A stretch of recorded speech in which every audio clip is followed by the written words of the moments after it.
One of the fundamental principles upon which Lagoa is based is pressure. We have an emitting object inside the wine bottle, and when the particles bounce around it finds an opening and flows out. And if that opening was blocked, then it would simply build up inside. So let's see what would happen when we do that. If I were to change the size of the particles, instead of 0.2 units to 1 unit in size, it can't get out of that bottleneck because it's too big, so it sits there.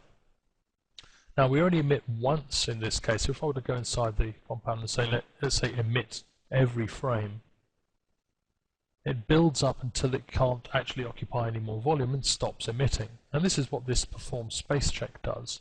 Basically says, can I add another particle of the same size in this volume? Nope, another particle occupies that space, therefore do not fill it. If I were to turn off space check, watch what happens. It fills a volume and then it tries to add another particle in the same space, and therefore it pushes another one away because of the pressure involved. So that's what the perform space check does. If I were to go back and change this back to 0.2 and actually bring up my grid, I'm going to put it over the bottleneck. When we start emitting again, a similar sort of thing happens. There's going to be a build-up of pressure, and then once the bottle stop is moved, it will simply find a way out. It's constantly pushing and finding what is available in terms of its movement and its path.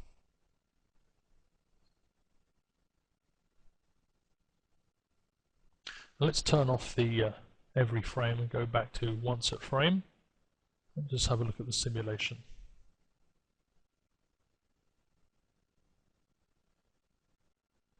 So for the liquids, best to add the surface from point cloud, and then we can change the settings, add a little bit more detail, even smooth it out a bit, maybe something like 10 here. And one of the beauties is in the Lagoa and the polygonizer really works well together is to create this fluid shaper. It really does help make a proper fluid shaper. We can also add things like this, remove intersections, especially when it hits collision objects. So if I were to now go back to my polygonizer settings,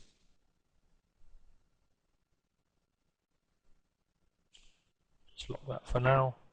Let's have a look. So with polygonizer we can change the settings just to, let's say, remove the number of details just to get the flow, how things are looking.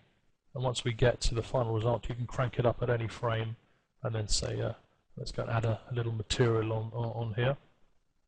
My polygonizer, let's just open up the materials, and let's just go and add this material. Let's have a look how it looks. So in a few steps, it's you can really start to control the flow of, in this case, liquid by controlling the pressures, and then using the polygonizer, the fluid shaper. It's really cool to be able to get this lovely wine liquid going here.